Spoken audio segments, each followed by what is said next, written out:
الحمد لله نحمده ونستعينه ونستغفره ونؤمن به ونتوكل عليه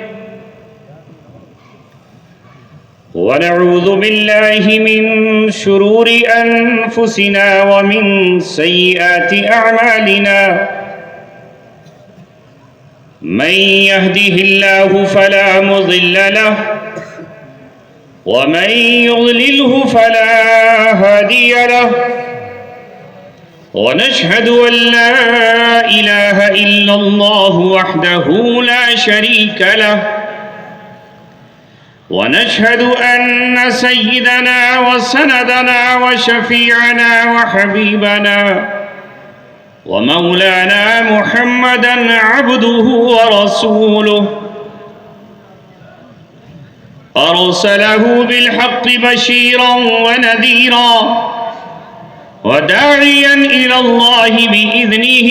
وسراجا منيرا وصلى الله عليه وسلم تسليما كثيرا كثيرا أما بعد قال الله تبارك وتعالى في كتابه الكريم إنا فتحنا لك فتحا مبينا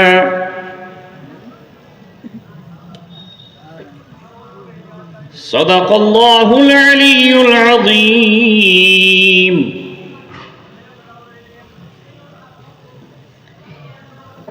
رلاتا ہے تیرا نظارہ ہندوستاں مجھ کو، رلاتا ہے تیرا نظارہ ہندوستاں مجھ کو، کہ عبرت خیز ہے تیرا فسانہ سب فسانوں میں۔ چھپا کر آستی میں بجلیاں رکھی ہیں گردوں نے، عنا دل باغ کے غافل نہ بیٹھیں آشیانوں۔ یہ خاموشی کہاں تک، لذت فریاد پیدا کر، زمین پہ تو ہو،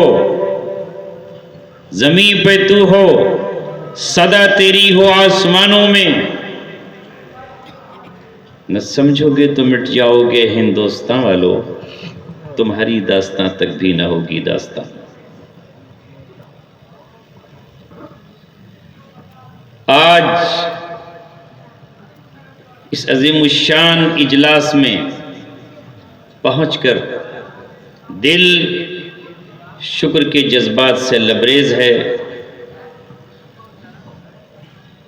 اور آنکھوں میں مسرت کی، امیدوں کی، آرزوؤں کی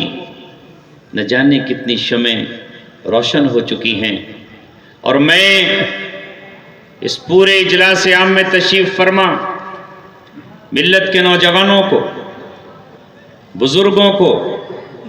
پردے میں تشریف فرما ماں اور بہنوں کو، اور اس اسٹیج پر جلوہ افروز معزز علماء کرام کو، اور خاص طور پر عالم اسلام کی مرکزی دینی درسگاہ دارالعلوم دیوبند کے مایناز استاذ حضرت مولانا حسین احمد صاحب مدد ظلہ العالی کو مبارکباد دیتا ہوں کہ اتنا کامیاب جلسہ، ایسے پرخلوص عوام، سراپا دین سے محبت کرنے والے ان آنکھوں نے برسوں سے نہیں دیکھے تھے جو آج یہاں نظر آئے۔ میرے ذہن اور دماغ میں، وہم اور خیال میں، تصور میں وہی جلسہ تھا جو اس وقت اس چہر دیواری میں ہوتا تھا۔ میں کبھی دن میں آتا، کبھی رات آتا، لیکن آپ حضرات نے اتنی ترقی کی، اللہ نے اتنا آپ کو نوازا، گویا اللہ نے اپنا دست شفقت آپ کے اوپر رکھا، آپ کا مال بھی قبول کیا گیا، اور آپ کا اللہ تبارک و تعالیٰ نے عمل قبول کیے، اور اتنی بڑی عمارت، اتنا شاندار اجلاس، ذالک فضل اللہ یؤتیہ من یشاء، یہ اس کا فضل ہے، وہ جس کو چاہتا ہے عطا کرتا ہے۔ اور اس کا صاف اعلان ہے، ہم تو مائل بکرم ہیں، کوئی سائل ہی نہیں، راہ دکھلائیں کسے رہرو منزل ہی نہیں۔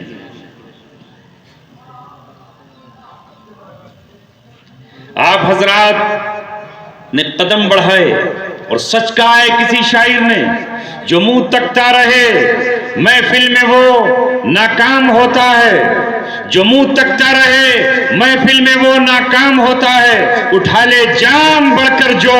اسی کا جام ہوتا ہے۔ بے شک بے شک۔ ہم کیسی بستیوں سے گزرتے ہیں جہاں بکھرے ہوئے دل، منتشر دماغ ایک ساتھ بیٹھنے کو تیار نہیں۔ اقبال کا وہ شعر یاد آتا ہے، صفے کج دل پریشان سجدے بیزار کہ جذبے اندروں باقی نہیں ہے۔ مگر الحمدللہ یہاں اس مجمع کو دیکھ کر دل کی اتاہ گہرائیوں سے اللہ کی حمد و ثنا نکلتی ہے، اور جسم کے روئیں روئیں سے شکر کے الفاظ نکلتے ہیں۔ اے مولا، تجھ سے آج کی رات ہم درخواست کرتے ہیں کہ قبولیت تیری طرف سے ہوتی ہے۔ تو نے فرمایا ہے اللہ یجتبی الیہ من یشاء، تو جسے چاہتا ہے منتخب کر لیتا ہے، تو جس کا چاہتا ہے اجتبا کر لیتا ہے، تو جس کا چاہتا ہے استفا کر لیتا ہے، تو جسے چاہتا ہے منتخب کر لیتا ہے۔ تو نے عرش و کرسی کے لیے ساتویں آسمان کو منتخب کر لیا، تو نے روئے زمین کے ٹکڑوں میں سے خانہ کعبہ جہاں قائم ہے اسے منتخب کر لیا، تو نے دنیا کے امیر اور مالداروں کو چھوڑ دیا اور آمنہ کے در یتیم عبداللہ کے یتیم کو ایک جھوپڑی سے منتخب کیا اور دنیا کا امام بنا دیا۔ اللہ آج کی رات ہم سب پر پیار کی، محبت کی، اپنی الفت کی اور شفقت کی نظر ڈال دیجئے۔ ہمارا جان بھی قبول کر لے، ہمارا مال قبول کر لے، اے اللہ ہماری نسلوں کو قبول کر لے، اے اللہ ہماری جوانیاں قبول کر لے، ہماری آہیں، ہماری ہچکیاں، ہماری سسکیاں، ہماری دعائیں، لبوں سے نکلنے والی فریاد، آنکھ سے ٹپکنے والے آنسو، ہماری بیواؤں کی آہیں اور فریاد، ہمارے یتیموں کی دعائیں اور ہمارے نوجوانوں کی جوانیاں قبول کر لے۔ آمین۔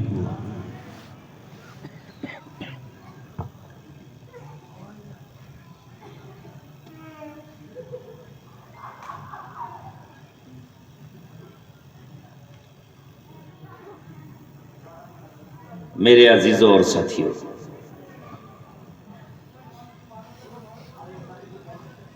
ابھی ناظم جلسہ مجھ سے پہلے بہت جذباتی باتیں فرما رہے تھے۔ میں کر سکتا ہوں وہ گفتگو، لیکن وقت نہیں ہے۔ ضرورت ہے اپنے نبی صلی اللہ علیہ وسلم کا وہ پیغام دنیا کے سامنے پہنچانے کی جو آپ نے حجۃ الوداع میں اس امت کے سپرد کیا تھا، اس دنیا کو وہ درس دینے کی جس کے لیے آپ مبعوث کیے گئے تھے اور پچھلی قوموں سے محروم کی گئی تھی، جنہیں معزول کر دیا گیا تھا، جو اللہ تعالیٰ کے پسندیدہ تھے، محبوب تھے، لیکن انہیں مبغوض قرار دیا گیا، لعنت زدہ کر دیا گیا، ان کے لیے رحمت کے دروازے بند کر دیے گئے، ان کے لیے ہدایت کے دروازے بند کر دیے گئے، اور انتخاب ہوا آپ کا، انتخاب ہوا اے مسلمانوں تمہارا، انتخاب ہوا آپ کا۔ اللہ تبارک و تعالیٰ نے اپنا آخری صحیفہ اور اپنی آخری کتاب، اپنا آخری نوشتہ اس شان کے ساتھ اِنَّا نَحْنُ نَزَّلْنَا الذِّكْرَ وَإِنَّا لَهُ لَحَافِظُونَ، تم کو دیا ہے، مجھے دیا ہے، میری نسلوں کو دیا ہے اور ہماری اولادوں کو دیا۔ اسے پڑھنا بھی ہے، پڑھانا بھی ہے، یتلو علیہم آیاتہ وَيُعَلِّمُهُمُ الْكِتَابَ وَالْحِکْمَةَ، اور دوسروں کو پڑھانا بھی ہے، اس کی حکمتوں کو دنیا کے سامنے بیان بھی کرنا ہے، علل اعلان بھی کرنا ہے، خفیہ بھی کرنا ہے، ڈنکے کی چوٹ بھی کرنا ہے، اجتماعیت کے ساتھ بھی کرنا ہے، انفرادیت میں بھی کرنا ہے۔ اندھیرے آج بھی منہ پھاڑے کھڑے ہیں جاہلیت کے، جس طرح 1450 برس پہلے کھڑے ہوئے تھے۔ ان جاہلیت کے اندھیروں کو کافور کرنے کے لیے اگر کوئی چراغ جلایا گیا تھا تو وہ چراغ قرآن کا نور ہے، نور خدا ہے ظلم کی حرکت پہ خندہ زن پھونکوں سے یہ چراغ بجھایا نہ جائے۔ انشاءاللہ وہ چراغ پھر روشن کرنے ہیں۔ میں آج مبارکباد دیتا ہوں مولانا ہارون صاحب کو، ان کے عملے کو، مصطفیٰ باد کے رہنے والوں کو، مرغوب پور کے رہنے والوں کو، دارالعلوم دیوبند کے قرب میں بسنے والے آپ لوگوں کو، اور میرے یہ پیغام انشاءاللہ اس جدید ٹیکنالوجی کے ذریعے وہاں تک پہنچے گا جہاں تک اللہ پہنچائے گا۔ ہمارا ایمان ہے، ہمارا یقین ہے، ہم ملت ابراہیمی پر قائم ہیں۔ ہمارے جد امجد ابراہیم علیہ السلام ہیں، جب انہوں نے خانہ کعبہ کو بنایا اور اللہ تبارک و تعالیٰ سے کہا ارینا مناسکنا وتب علینا انک انت التواب الرحیم، اے اللہ میں نے کعبے کی تعمیر کر لی، حجر اسود اس میں لگا دیا اور میزاب رحمت اس میں لگا چکا ہوں، اب ہمیں مناسک حج سکھا دیے۔ تو اللہ نے ان کو حج کے احکام سکھائے اور ساتھ ہی یہ کہا کہ اب حج کا اعلان کر دیجیے۔ اب حج کا اعلان بھی کر دیجئے۔ اس وقت ابراہیم علیہ السلام نے کہا میں اعلان تو کر دوں گا، میری صدا کہاں تک جائے گی؟ مکے کی وادیوں میں تو نہیں رہ جائے گی۔ اللہ نے کہا تمہارا کام ہے حج کا اعلان کرنا، تمہارا کام ہے حج کی پکار لگانا، دعوت دینا۔ ہمارا کام ہے ہم اس کو کہاں تک پہنچائیں گے۔ ہم اسباب کے محتاج نہیں ہیں، ہم ٹیکنالوجی کے محتاج نہیں ہیں، ہم فن صنعت کے محتاج نہیں ہیں، ہم احکم الحاکمین ہیں، ہم رب العالمین ہیں، ہم ہر چیز پر قادر ہیں۔ آپ اعلان کیجئے۔ ابراہیم علیہ السلام نے اعلان کیا لوگوں تمہارے رب کا مکان تعمیر کر دیا گیا، ایک مسجد تعمیر کر دی گئی جسے قبلے کی حیثیت حاصل ہے، جسے مرکزیت حاصل ہے، جسے اللہ تبارک و تعالیٰ نے امن کا مقام قرار دیا ہے، جسے اللہ تعالیٰ نے مرکز قرار دیا ہے۔ آؤ پیدل چل کر آؤ، اونٹوں پر سوار ہو کر آؤ، دوڑ کر آؤ، بھاگ کر آؤ، زمین پر گھسٹ کر آؤ، امیر ہو تو آؤ، غریب ہو تو آؤ، گورے ہو تو آؤ، کالے ہو تو آؤ۔ مرکز یہ ہے، سینٹر پوائنٹ یہ ہے جس کو خانہ کعبہ کہا جاتا ہے۔ یہ آواز اس وقت روئے زمین پر جو موجود تھے ان تک بھی پہنچی جو اپنی ماں کے رحم میں تھے، ان تک بھی پہنچی اور جو دنیا میں نہیں آئے تھے ان تک بھی پہنچی، جو سعادت مند تھے انہوں نے کہا لبیک اللہم لبیک لبیک اللہم لبیک۔ جس نے اس دن لبیک کہہ دیا وہ ضرور خانہ کعبہ میں پہنچے گا۔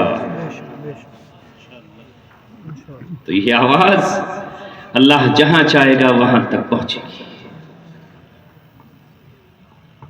کوئی نہیں روک سکتا۔ اس لیے آج کا یہ دن میرے لیے خاص طور سے اس مجمع کو اور اس ادارے کو، یہاں بنی ہوئی عمارتوں کو اور آگے بننے والے اس کالج کے منصوبے کو، جو یہ کہا گیا ہے کہ ہاں ہم اپنی بہنوں کو بھی اور اپنی بیٹیوں کو بھی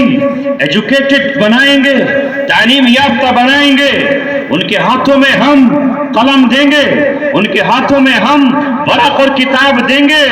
ان کے اندر بھی وہ صلاحیت ہے کہ وہ دور حاضر کی اماں عائشہ کی طرح علم تقسیم کریں، جس نے رسول اللہ کی خلوتوں کی باتیں امت کو بتائی ہیں۔ ہاں وہ حضرت فاطمہ کی بیٹیاں ہیں، وہ حضرت فاطمہ کی طرح امت کی قیادت اور رہنمائی کریں، جنہوں نے حضرت علی کا قصہ بیان کیا ہے اور محمد رسول اللہ سے سنی ہوئی باتیں بیان کی ہیں۔ ہاں وہ حضرت حسن اور حضرت حسین کی بہن زینب کا کردار ادا کر سکتی ہیں۔ وہ امت کی وہ بیٹیاں ہیں جو رابعہ بصریہ بن کر اس امت کو روحانیت تقسیم کر سکتی ہیں۔ شرط یہ ہے کہ ہم ان کو صحیح طریقے سے گائیڈ کریں اور علم کے زیور سے ان کو آراستہ کریں۔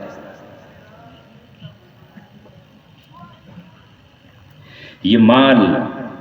جو کل ہمیں نہیں ملتا تھا، اپنے آبا و اجداد سے پوچھو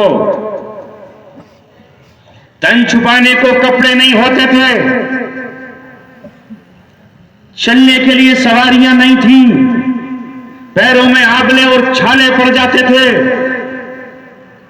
رہنے کو مکانات نہیں تھے، چھپر کے مکان ٹپکتے رہتے تھے، اور ماں اپنے لال اپنے لخت جگر کو اپنے سینے کی گرمی سے سیک کر اس کی سردی سے حفاظت کرتی تھی۔ آج اللہ تعالیٰ نے ہمیں مال دیا ہے، آرام دہ سواریاں ہیں، پیروں میں چھالے پڑنے کا مطلب ہی نہیں، جسم صحیح سلامت ہے، گھروں میں پنکھے لگے ہوئے ہیں، اللہ نے دولت کی ریل پیل کر دی ہے، یہ فضل ہے اللہ تبارک و تعالیٰ کا، مگر اس فضل کو اپنی آخرت کمانے پر خرچ کر لو۔ جو قارون سے کہا گیا تھا تجھے اللہ نے مال دیا ہے، اس سے اپنی آخرت کا گھر بنا لے، اپنی آخرت تیار کر لے، وَلَا تَنْسَ نَصِيبَكَ مِنَ الدُّنْيَا، دنیا کو بھی تجھ سے منع نہیں کیا جا رہا ہے، مگر اس نے وہ مال حضرت موسیٰ علیہ السلام کی مخالفت پر خرچ کیا، حضرت موسیٰ علیہ السلام کو بدنام کرنے پر خرچ کیا، حضرت موسیٰ علیہ السلام کی تحریک اور ان کی دعوت کی رکاوٹ پر خرچ کیا، اس نے فرعون سے ناتا جوڑا، حضرت موسیٰ سے ناتا توڑا، حالانکہ موسیٰ علیہ السلام کا خاندانی تھا، ان کا رشتہ دار تھا، بنی اسرائیل سے تھا، اللہ تبارک و تعالیٰ نے ماں خزانے کے اسے زمین میں دھسا دیا اور صبح قیامت تک دھستا چلا جائے گا۔ اس لیے اگر اللہ نے ہمیں مال دیا ہے تو یہ مال فضولیات پہ خرچ مت کرو، انہیں اپنے بچوں کی تعلیم پر خرچ کر دو، انہیں جگنو بنا دو تاکہ یہ جہالت کے اندھیروں میں جگمگاتے رہیں، انہیں علم کی شمع بنا دو تاکہ یہ دوسروں کے لیے پگھلتے رہیں اور اجالے دیتے رہیں، انہیں راستے میں رکھا ہوا چراغ بنا دو تاکہ راہ چلتا مسافر ان کی روشنی میں اپنی منزل پا جائے، اپنا راستہ پا جائے، یہ راستہ دنیا میں بھی حاصل کرے ہدایت کا، اور ایسا راستہ اس کو مل جائے کہ اس راستے پر چل کر وہ ابدی جنت کا مستحق ہو جائے۔ آ رہی ہے میری بات سمجھ میں؟ نہیں آ رہی؟ آ رہی ہے تو پھر اس مال کی قدر کرو، اپنے بچوں کو علم کا روشن تابناک مستقبل بناؤ، چاند بنا دو، انہیں سورج بنا دو، اپنے آفتاب پیدا کرو، بھیک مانگی ہوئی کرنوں کا بھروسہ کیا ہے؟ اس لیے آج اس مجمع میں کہتا ہوں، اگر ایک طرف آپ نے اپنے بچوں کو عالم بنایا ہے، سبحان اللہ، کوئی اس کا مقام حاصل نہیں کر سکتا، اگر آپ نے حافظ بنایا ہے، عالم بنایا ہے، مفسر بنایا ہے، صاحب قرآن بنایا ہے، تو یاد رکھو ضرورت ہے تمہیں کہ تمہارا بیٹا بہترین ڈاکٹر ہو، جب ہمارے جسم بیماریوں سے دو چار ہو اور ہمیں آپریشن کی ضرورت پیش آئے، یا ہماری بچیوں کو آپریشن کی ضرورت پیش آئے، یا کسی عورت کو ولادت کے وقت ضرورت پیش آئے، تو پھر وہ غیر محرموں کے سامنے، بدتینوں کے سامنے اپنے جسم رب سطر کھولنے پر مجبور نہ ہو، وہاں ہماری بیٹیاں ہوں جو ولادت کے وقت عورت کے پاس عورت کھڑی ہو اور اس کی حیا کا سودا نہ ہو اور اس کی غیرت کی چادر اتاری نہ جائے۔ کیا نہیں دیا اللہ تعالیٰ نے آپ کو؟ سب کچھ دیا ہے۔ کسی شاعر نے تو کسی دوسرے انداز میں یہ شعر کہا ہے، مگر اسے صحیح طور پہ لے لو، ایک سب کچھ خدا سے مانگ لیا، تجھ کو مانگ کر، سب کچھ خدا سے مانگ لیا، تجھ کو مانگ کر، اٹھتے نہیں ہیں ہاتھ میرے اس دعا کے بعد۔ سب کچھ دے دیا اللہ تبارک و تعالیٰ نے، کیا چاہیے؟ وہ پیغمبر جس کا ہر امت انتظار کر رہی تھی، کاش ہم اس کے امتی بن جائیں۔ انبیاء تک اس آرزو میں تھے کہ ہم اس امت کے نبی بن جائیں، نبی نہ بنے تو ہم اس کے امتی ہی بن جائیں، مگر بن مانگے بن محنت کیے، بن جد و جہد کے، بن قربانیاں دیے، بن لہو بہائے، بن کوڑے کھائے، بن قربانیاں دیے، اللہ تعالیٰ نے محمد رسول اللہ کا امتی ہم کو بنا دیا اور قرآن جیسی نعمت ہمیں دے دی۔ اب کیا چاہیے؟ مرکزیت چاہیے۔ کس کے پاس ہے مرکزیت؟ تمہارے سوا کسی کال کی ضرورت نہیں ہے، جھنڈے بینر کی ضرورت نہیں ہے، پوسٹوں کی ضرورت نہیں ہے، مال خرچ کرنے کی ضرورت نہیں ہے۔ اللہ کے رسول جس سسٹم کو لے کر آئے اس سسٹم میں ایک ہے حج، اور وہ سال میں ایک دن ہوتا ہے، 5 دن اس کے مخصوص کر دیے گئے ہیں۔ پوری دنیا مشرق سے لے کے مغرب تک، شمال سے لے کر جنوب تک، صحراؤں سے لے کر آبادیوں تک، امیر سے لے کر کے غریب تک، بادشاہوں سے لے کر فقیر تک، ہر نسل، ہر زبان، ہر قوم، ہر برادری، ہر خاندان کا اجتماعیت کے ساتھ مکہ معظمہ مزدلفہ عرفات میں جمع ہو سکتا ہے۔ ہے کسی کے پاس یہ اجتماعیت کا نظام؟ بولو۔ نہیں ہے ان کے پاس، کسی کے پاس بھی نہیں۔ یہ آپ کے پاس ہے جو اللہ تعالیٰ نے فرض کیا ہے۔ اور اسی طرح آ جائیے، اللہ رب العزت نے جہاں ایک طرف ہم پر نماز فرض کی ہے، مجھے یاد کرو 5 وقت میرے گھروں میں آ کر، وہیں اللہ نے کہا ہے اقیموا الصلاۃ وآتوا الزکاۃ، زکوٰۃ ادا کرو، نماز کے ساتھ زکوٰۃ بھی ادا کرنی ہے۔ ایک مسلمان اگر نماز کو یاد رکھتا ہے، نماز کے اوقات یاد رکھتا ہے، مسجد کی اذان یاد رکھتا ہے، مسجد کی صفوں کو یاد رکھتا ہے، اس کے مینار بنانے کی فکر کرتا ہے، تو ایک نمازی یہ کیسے ہو سکتا ہے کہ وہ نمازی ہو اور وہ زکوٰۃ ادا نہ کرتا؟